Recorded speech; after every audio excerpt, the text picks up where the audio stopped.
You realize that the way you worship is also very important. Apart from who you worship obviously is the most important thing.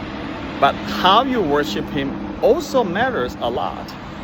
This is second commandment said, you shall not make an idol for yourself in the form of anything in heaven above or on earth beneath or in the waters below. You shall not bow down and worship them. Now this can be taken two different ways. One is you shall not bow down to another idol.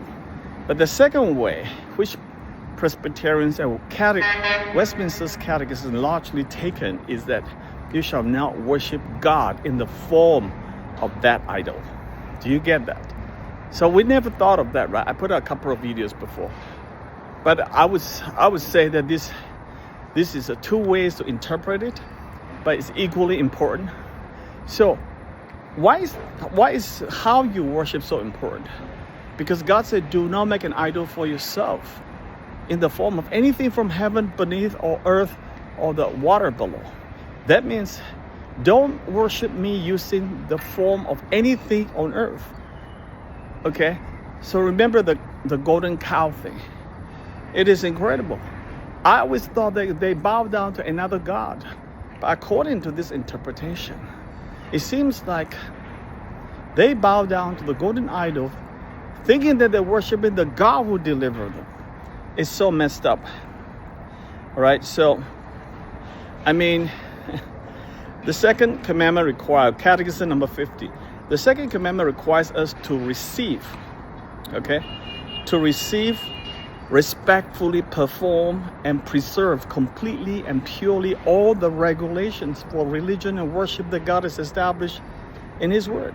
So Catechism is saying that the second commandment is really about regulations. Okay, the second regulations for worship. This is how far they go. I'm not totally comfortable with that, but biblically it's within the line of the Word of God. So they are saying that when God said, thou shalt not make an idol for yourself in the form of anything on earth, God is saying that you must, that regulation, that's problem came because the regulation of worship was not implemented. They did it wrong way, okay? They worship the idol, in the form of anything, worshiping me through the idol. So that's why Catechism comes up with the regulation of worship. That's why the Presbyterian calls it a regulative worship. Wow, this is really totally new to charismatic.